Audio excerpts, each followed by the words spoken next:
पिछले कुछ लेक्चर्स के अंदर हम लोगों ने कौन सा टॉपिक कवर किया है? सभी लोगों को याद होगा, पैरेलल ऑपरेशन।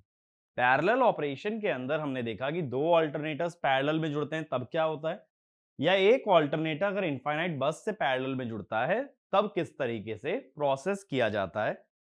और उसके अंदर हमने मेनली दो चीजों को चेंज किया था, एक तो एक्साइटेशन और दूसरा स्टीम इनपुट।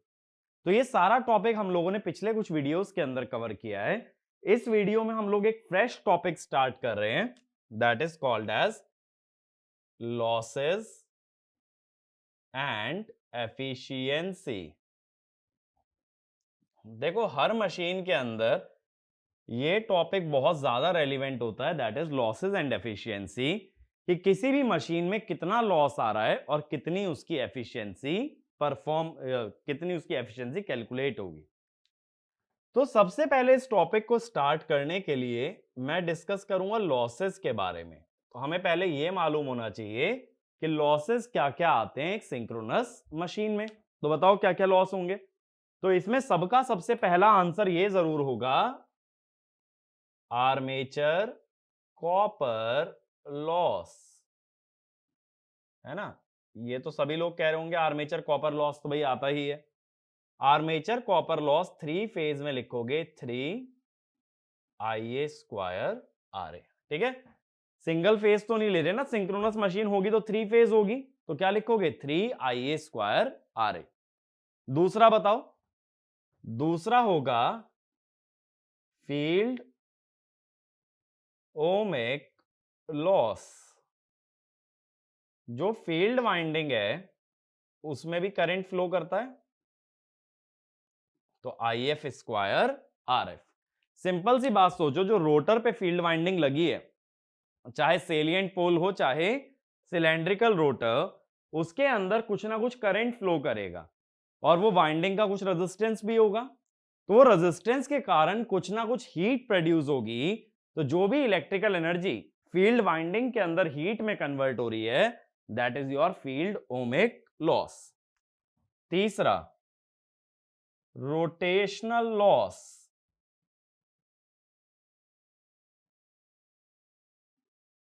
अब रोटेशनल लॉस डीसी मशीन के अंदर देखा था कि दो कंपोनेंट से बनता है। एक तो क्या होते हैं, कोर लॉस। कोर लॉस खुद दो पार्ट्स में डिवाइड होते हैं, हिस्टेरेसिस एंड एडी करंट। और दूसरा रोटेशनल लॉस का पार्ट होता है मैकेनिकल लॉस। मैकेनिकल लॉस में क्या होता है, फ्रिक्शन और विंडेज। ये फ्रिक्शन और विंडेज के बारे में भी मैं एक बार डिस्कस कर चुका हूं डीसी मशीन के अंदर कि इन लॉसेस का क्या मीनिंग होता है। और last is your stray load loss. अब भाई ये स्ट्रे लोड लॉस कितना होता है? स्ट्रे लोड लॉस का मीनिंग मैंने ट्रांसफॉर्मर के अंदर सबसे पहले बताया था कि जो भी मशीन के आयरन पार्ट्स हैं, अगर मशीन का फ्लक्स लीक होके उन पार्ट्स तक पहुंचा तो उनके अंदर भी ईएमएफ इंड्यूस होगा, और अगर उसमें ईएमएफ बना तो उसमें एडी करंट बनेगा, और उस एडी करंट से आने वाले लॉस को हम लोग बोलते हैं स्ट्रे लोड लॉस, ठीक है। तो अक्सर क्या होता है कि स्ट्रे लोड लॉसेस को इग्नोर कर देते हैं, अपने लिए मेजर तीन लॉस रह जाते हैं, armature copper loss, field copper loss और रोटेशनल लॉस। तो इसमें लिखना, if the flux produced in the machine links iron parts of the machine, then EMF is induced in the iron parts which causes eddy currents to flow and hence cause stray load loss। ठीक है, copper नहीं बोलेंगे क्योंकि machine के बाहर का जो हिस्सा है वो आयरन से बना है, दैट इज नॉट कॉपर, तो इसको कॉपर लॉस मत बोलना डायरेक्टली। तो ये स्ट्रे लोड लॉस हुआ। अगला पॉइंट लिखना, generally stray load losses are ignored and we only consider the first three losses.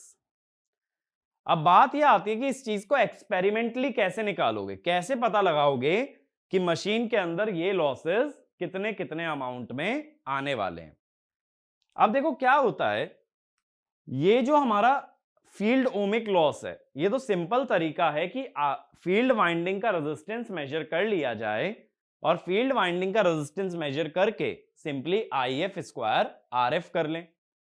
लेकिन ऐसा तो आर्मेचर में भी हो सकता है, RA को मेजर किया जा सकता है, ये तो जानते हो ना। RA को मैंने मेजर करना बताया भी था वोल्टमीटर एमीटर मेथड से। लेकिन उसका एक ड्रॉबैक है कि वो मेथड हम डीसी सप्लाई पे चलाते हैं, जबकि आर्मेचर एक्चुअल वर्किंग कंडीशन में एसी पे चलता है और दोनों रेजिस्टेंस में डिफरेंस आता है, जिसका रीजन भी मैंने बताया था, स्किन इफेक्ट। स्किन इफेक्ट की वजह से दोनों रेजिस्टेंस बराबर नहीं होते, एसी एंड डीसी। अब इसीलिए आरए को कभी भी परफेक्टली मेजर नहीं कर पाओगे, बट आरएफ फील्ड वाइंडिंग में डीसी लगा है तो it can be measured by voltmeter ammeter method. तो इसमें लिखना, the resistance of the field winding can be directly measured using voltmeter and ammeter, and since the field winding is always excited by DC, the results of this method are accurate. ठीक है, next point.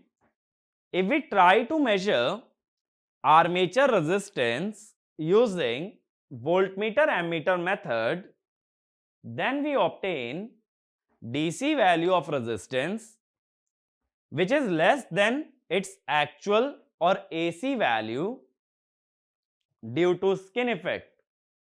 इसलिए RA का measurement accurate नहीं होगा, लेकिन RF का measurement accurate रहेगा। ठीक है, अगला पॉइंट लिखना, the field winding resistance is generally measured eight 75 degree centigrade which is the standard working temperature of the field winding. ठीक है, स्टैंडर्ड वर्किंग टेम्परेचर होता है फील्ड वाइंडिंग का 75 डिग्री सेंटीग्रेड। अब मेन देखो, हमें डिस्कशन करना है सबसे पहले रोटेशनल लॉसेस के बारे में। तो मेरा ध्यान इस बात पे जाता है कि ये रोटेशनल लॉस कैसे निकाले जाएंगे। तो डिटरमाइनिंग रोटेशनल लॉस। ठीक है भाई, इस बारे में हमें बात करनी है कि रोटेशनल लॉस कैसे निकाला जाएगा। अब देखो, सबसे पहले क्या करते हैं कि जो जनरेटर है या जो मोटर है उसको प्राइम मूवर से घुमाओ। Step 1, run the machine with the help of a prime mover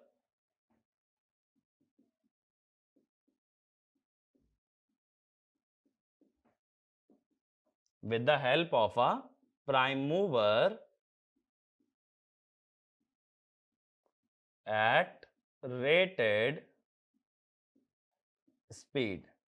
ठीक है भाई, प्राइम मूवर से घुमाओ, रेटेड स्पीड पे घुमाओ। अगर ऐसा करते हो एंड कीप आर्मेचर ओपन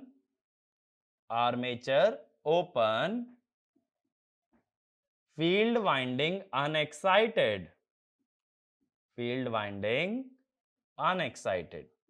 अब मेरी बात समझने की कोशिश करना, यहां पे फील्ड वाइंडिंग अनएक्साइटेड का मतलब है IF को 0 रखा है, आर्मेचर ओपन का मतलब है IA को 0 रखा है। अब एक चीज सोचो, अगर IF 0 है तो फ्लक्स भी तो 0 है। अब जो कोर लॉस होते हैं, हिस्टेरेसिस और एडी करंट लॉस, दोनों ही BM स्क्वायर के प्रोपोर्शनल होते हैं।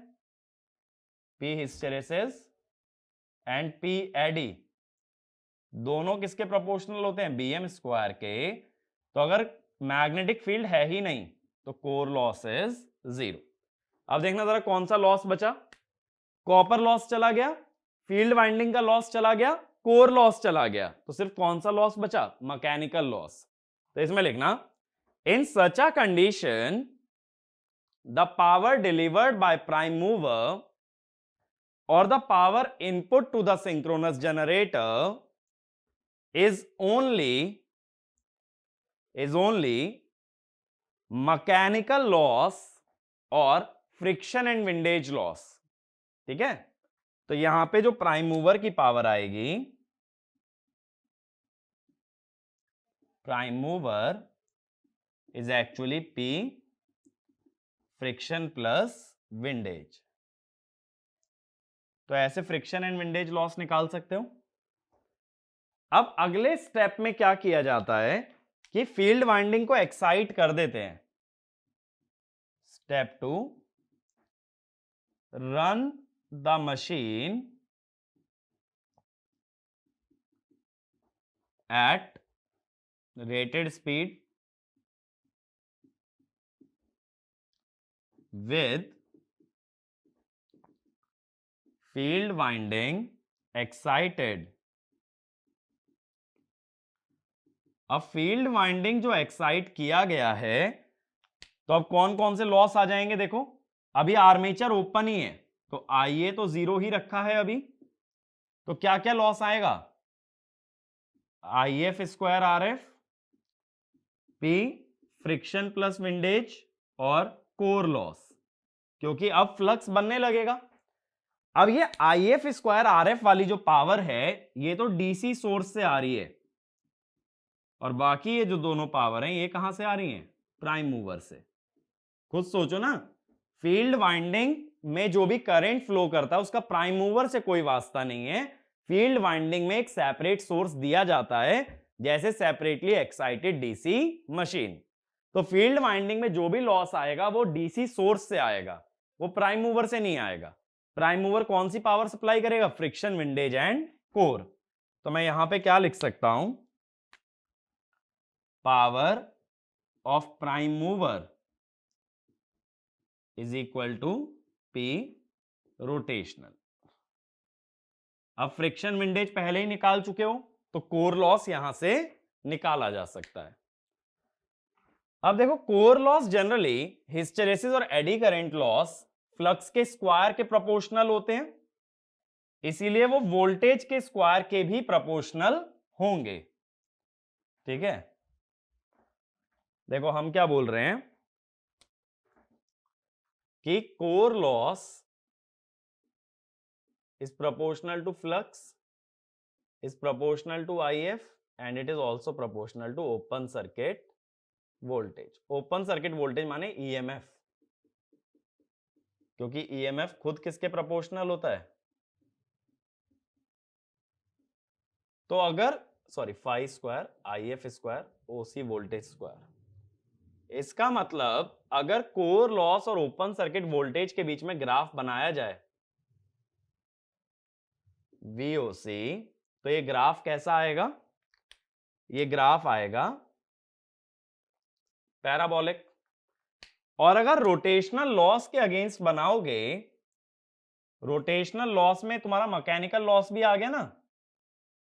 मैकेनिकल लॉस में फ्रिक्शन, विंडेज तो स्पीड पे ही डिपेंड करते हैं, और स्पीड हमेशा रेटेड स्पीड रखी गई है।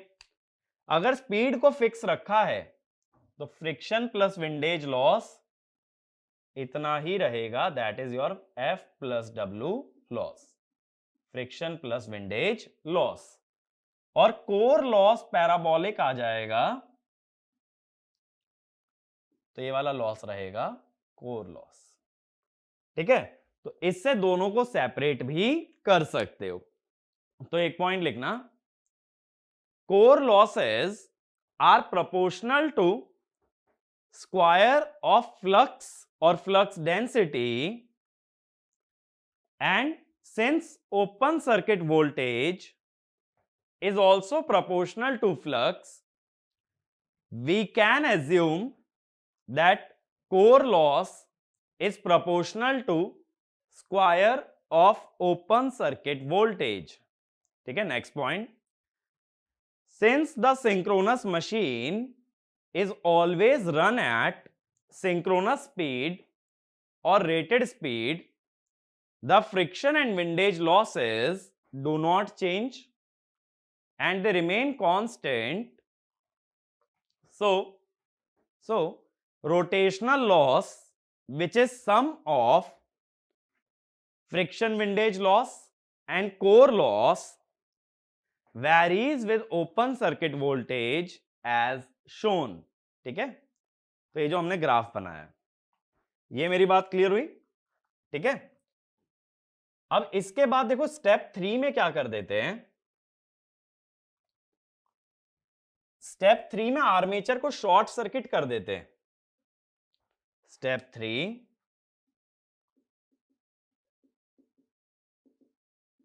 Short circuit armature and machine is run at rated speed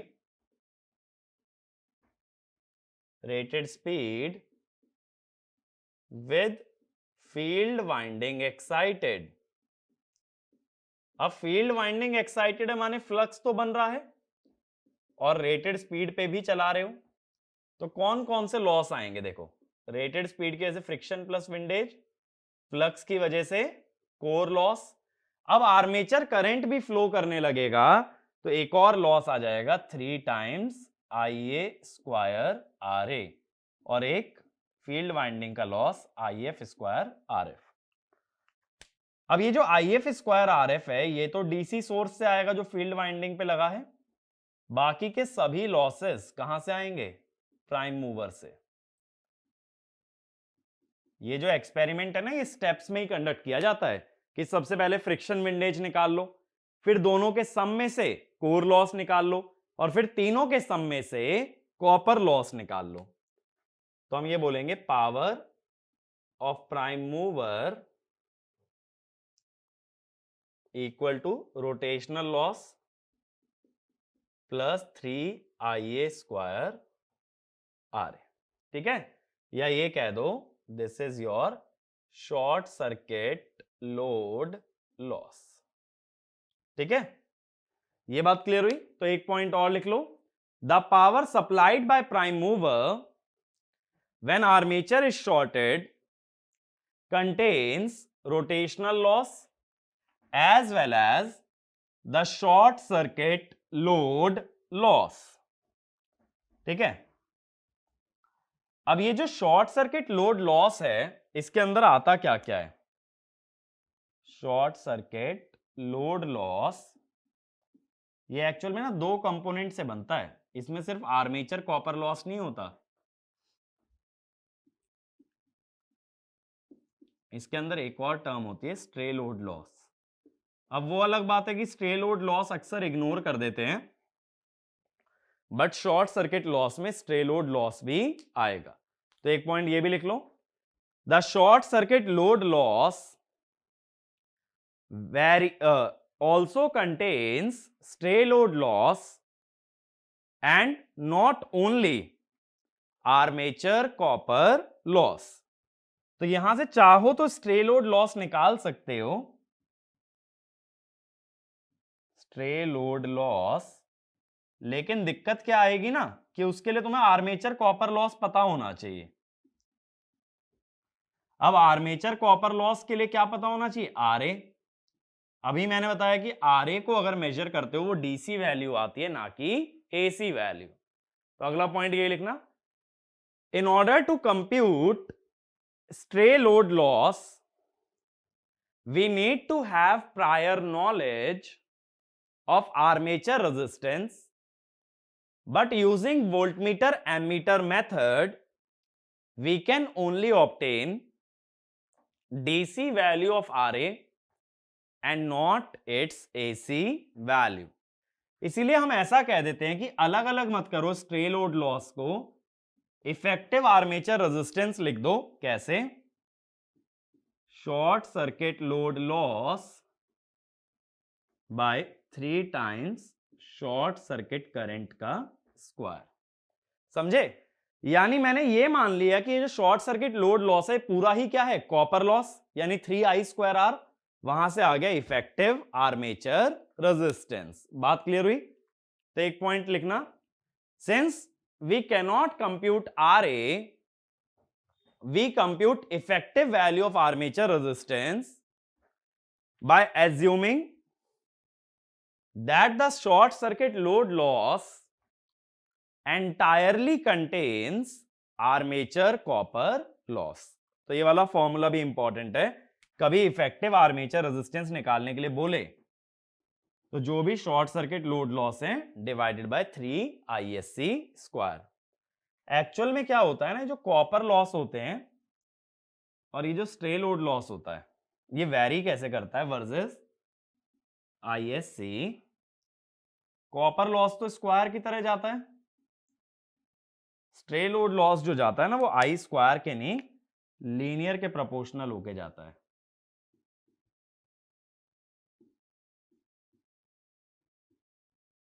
ठीक है, इस तरीके से वेरिएशन आता है, but usually stray load loss को इग्नोर कर देते हैं। तो एक पॉइंट लिख लेना, usually stray load losses are ignored while computing losses and efficiency of a synchronous machine। ठीक है, नेक्स्ट पॉइंट क्वेश्चन के लिए इंपॉर्टेंट पॉइंट है, only consider stray load loss if they are specified. अगर गिवन है तभी कंसीडर करना, वरना उसको जाने देना। निकालने मत बैठ जाना कि स्ट्रे लोड लॉस निकलेगा कैसे और क्वेश्चन ही अटका दो। नहीं गिवन तो नहीं निकालना है, गिवन है तो एफिशिएंसी की कैलकुलेशन में यूज कर लेना है। अब देखो डीसी मशीन की तरह कभी भी एफिशिएंसी की बात करनी है तो पावर फ्लो डायग्राम क्लियर होना चाहिए। यह बहुत अच्छे से पता होना चाहिए कि पावर किस तरह से फ्लो करती है मशीन के अंदर। अब हमारे पास दो पॉसिबिलिटी है, एक तो ऑल्टरनेटर और एक मोटर। तो पहले मैं ऑल्टरनेटर की बात कर लेता हूं।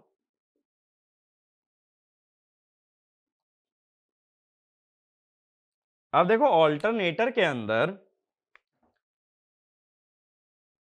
एक तो मैकेनिकल इनपुट आएगा प्राइम मूवर से,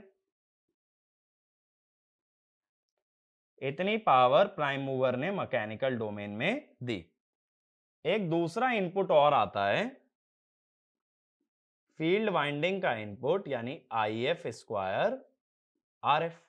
दो सोर्सेज होते हैं ना, एक जनरेटर के अंदर एक तो डीसी सोर्स लगाओगे जो कि तुम्हारा एक्साइटेशन प्रोवाइड कर रहा है, और एक लगेगा प्राइम मूवर जो कि रोटर को रोटेट करवा रहा है। अब प्राइम मूवर में जो पावर आ रही है उसमें फ्रिक्शन विंडेज लॉस चले गए, कोर लॉस चले गए, फ्रिक्शन विंडेज और कोर लॉस मिला के हुए रोटेशनल लॉस। अब यहां से जो power I, that will be developed power. Developed power कैसे निकलती है, 3EFIA cos psi। अब ये फॉर्मूला मैंने क्या लिख दिया भाई, देखो डेवलप्ड पावर हमेशा EMF और आर्मेचर करंट से आती है, और फेजर डायग्राम अगर रेफर करोगे EMF और आर्मेचर करंट के बीच का एंगल होता है साई। तो अगर रियल पावर चाहिए तो 3EFIA cos ऑफ psi। तो ये वाला लिख लेना भले इसके नीचे, developed power is always computed using induced EMF and armature current, and since the angle between EMF and armature current is internal power factor angle psi, developed power is 3EFIA cos psi। अब ये developed power किस domain में घुस गई, electrical में। Electrical में आया armature copper loss, फिर आया स्ट्रे लोड लॉस। ठीक है, और इन दोनों को मिला के अभी हमने क्या बोला था, शॉर्ट सर्किट लोड लॉस। अब यहां मिल जाएगी electrical power output 3VTIA cos phi। तो ये पावर फ्लो पैटर्न होता है in case of synchronous generator. तो कुछ भी याद नहीं रखना, मैकेनिकल पावर में से रोटेशनल लॉस घटाओगे, इलेक्ट्रिकल पावर में से शॉर्ट सर्किट लोड लॉस। और जो भी फील्ड वाइंडिंग के लॉसेज हैं वो अलग सोर्स से सप्लाई होते हैं, तो they do not become the part of power flow diagram. Prime mover से आने वाली पावर का कोई रिलेशन नहीं है फील्ड वाइंडिंग के लॉसेज से। अब ऐसे ही दूसरा केस अगर लें, सिंक्रोनस मोटर की बात करें, तो सेकंड केस लिख लेना सिंक्रोनस मोटर। अब सिंक्रोनस मोटर में दो सोर्स लगेंगे। एक तो लगेगा सबसे पहला तो आर्मेचर पे, तो जो इलेक्ट्रिकल पावर है कितनी दोगे आर्मेचर से इनपुट, 3 VTIA cos phi। और एक लगाओगे फील्ड वाइंडिंग पे IF square RF। Field winding वाले में 3 मत लगा देना, फील्ड वाइंडिंग डीसी है, 3 फेज नहीं है, तो इसमें ऐसा मत कर देना 3 IF स्क्वायर RF कर लो। क्योंकि बहुत सारे स्टूडेंट्स क्या सोचते हैं ना कि भाई मैं बताना भूल गया लेक्चर में, हो सकता है 3 आता हो, मुझसे मिस्टेक हो गई हो। बट अगर ऐसी कोई क्वेरी है तो क्वेरी को पूछ लो, वो ज्यादा बेटर है। अपनी मर्जी से कोई फैक्टर इंट्रोड्यूस मत कर देना। ऐसा नहीं है कि कोई मिस्टेक मुझसे नहीं हो सकती है, लेक्चर में हो सकता है मैं कोई चीज मिस कर जाऊं, बट दैट डजंट मीन कि आप अपनी मर्जी से उस चीज को एज्यूम कर लो। या तो कहीं पे डॉक्यूमेंटेड है, कहीं गिवन है तो भी एक बार कंफर्म कर लो कि क्या वो चीज सही है, बट अपनी मर्जी से कोई भी एजम्पशन मत लेना। अब इलेक्ट्रिकल पावर में कौन कौन से लॉस आएंगे भाई, आर्मेचर कॉपर लॉस आएगा, और दूसरा लॉस आ जाएगा स्ट्रे लोड लॉस। ठीक है, अगेन ये बात तुम जानते हो कि ये दोनों मिला के क्या कहलाते हैं, शॉर्ट सर्किट लोड लॉस। अब इलेक्ट्रिकल में लॉसेस घटा देने के बावजूद जो पावर बची वो है हमारी डेवलप्ड पावर। इसका फॉर्मूला सेम रहता है 3EFIA cos psi। बहुत सारे बच्चे गलती क्या कर देते हैं, डीसी मशीन की तरह इसको E इंटू आई लिख देते हैं, ये भूल जाते हैं कि दोनों फेजर हैं तो डायरेक्ट नहीं लिख सकते। अब ये पावर तुम्हारी चलेगी मैकेनिकल डोमेन में। मैकेनिकल में कौन सा लॉस आया, फ्रिक्शन प्लस विंडेज। और कौन सा लॉस आया मैकेनिकल में भाई, कोर लॉस। ठीक है, तो इन दोनों को मिला के रोटेशनल लॉस बोल दिया, तो यहां क्या मिल गई, shaft power. This is collectively rotational loss. ठीक है ना, ये बात क्लियर हुई, पावर फ्लो डायग्राम क्लियर है। अब देखो जब कभी एफिशिएंसी निकालोगे for the case of generator, तो क्या लिखोगे, जनरेटर का आउटपुट क्या होगा, 3 VTIA cos phi, और जनरेटर का इनपुट क्या होगा, shaft power plus IF square RF। ये ध्यान रखो, एफिशिएंसी लेते हुए नीचे IF स्क्वायर RF अलग से लेना, उसका पावर फ्लो में कहीं लिंकेज नहीं है, ये एक सेपरेट सोर्स से सप्लाई हो रहा है। सेम वे में ईटा मोटर, आउटपुट पे तो आएगी शाफ्ट पावर, इनपुट क्या लोगे, 3 VTIA cos phi, आर्मेचर वाला इनपुट प्लस फील्ड वाइंडिंग वाला इनपुट। ठीक है, तो ये आएगा हमारा एफिशिएंसी। अब हम क्या जानते हैं, मैक्सिमम एफिशिएंसी की अगर कभी बात करते हो तो मैक्सिमम एफिशिएंसी में क्या कहते हो, for maximum efficiency constant loss must be equal two variable loss. Constant loss जो लोगे, ये रोटेशनल लॉस प्लस फील्ड वाले लॉस भी ले लेना, IF स्क्वायर RF, और वेरिएबल 3IA स्क्वायर RA। ठीक है, तो ये कंडीशन आती है मैक्सिमम एफिशिएंसी की।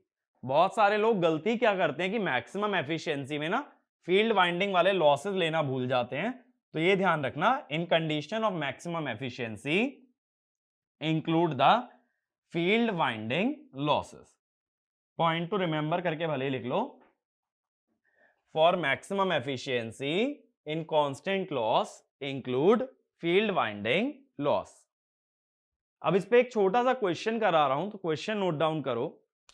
100 kVA 440 volt 3 phase star connected alternator has the following data. Data लिखो। Friction and windage loss 340 watt, friction plus windage loss 340 watt. अगला open circuit core loss 480 watt. मैं लिखता भी चल रहा हूं, बोर्ड से भी नोट कर सकते हो। Open circuit core loss is 480 watt. अगला field winding resistance at 75 degree centigrade, RF at 75 degree centigrade 180 ओम। ठीक है, मैंने बताया ना स्टैंडर्ड टेम्परेचर 75 होता है। Effective armature resistance 0.02 Om.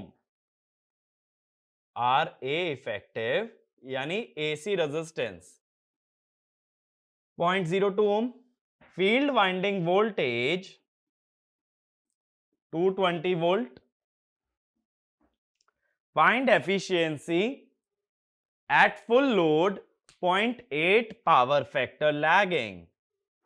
Find efficiency at full load 0.8 power factor lagging. तो एक बार वीडियो को पॉज करो और ये क्वेश्चन अटेम्प्ट करो, फिर मैं इसका सॉल्यूशन बताता हूं। ठीक है, तो एक बार अटेम्प्ट करो। तो देखो, जो लोग अटेम्प्ट कर चुके हैं सॉल्यूशन हम लोग देखते हैं। फुल लोड बोला है तो फुल लोड पे ना आईए निकाल लेते हैं। फुल लोड पावर है 100 केवीए।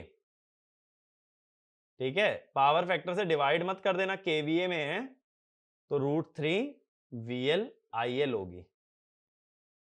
ठीक है, ये ध्यान रखना। यहां पे बहुत लोग गलती क्या करते हैं कि एपरेंट पावर को रियल पावर की तरह ट्रीट करके √3 v cos phi से डिवाइड कर देते हैं। cos phi का कोई फैक्टर नहीं आएगा, तो ये करंट कितना आएगा, ये आना चाहिए 131.22।